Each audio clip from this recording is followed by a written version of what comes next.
On a assisté à un but de fou. Évidemment, cette expression est parfois galvaudée, mais là c'était juste incroyable. Ce premier but du Paris Saint-Germain face à la Juve, cette louche de Neymar, voilà, qui a comme arrêté le temps pour lancer Mbappé dans la course, qui reprend de volée exter-pied droit. Enfin, c'était juste sublime. Le virage Auteuil que vous voyez derrière moi s'est levé comme un seul homme. Enfin, il y avait vraiment une ambiance de fou pour ce match, mais alors, sur ce but particulièrement, on a vu quelque chose d'assez rare dans le football.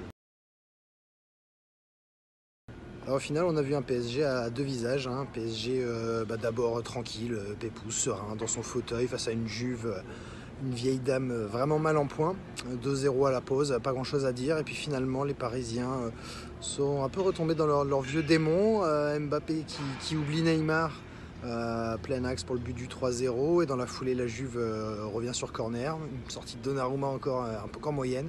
Et derrière, pareil, hein, tu joues à te faire peur. On a vu des gestes, des contrôles ratés, un peu d'agacement. Au final, le PSG s'en sort bien. Il a quand même réussi à gagner ce match. Mais il faudra faire attention à la suite, ne pas répéter ce genre de choses.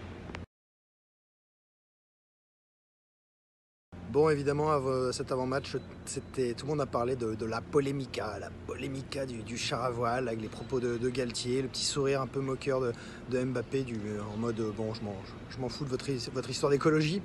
Finalement, on a posé la question à Marquinhos, est-ce que ça avait impacté les joueurs avant le match? Parce que voilà, la polémique a enflé ces 24 dernières heures.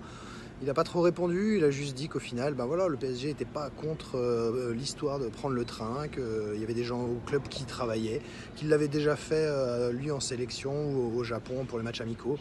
Et donc voilà, s'il fallait le faire, il le ferait. Allez, on va dire qu'on passe à autre chose et ça sera mieux comme ça.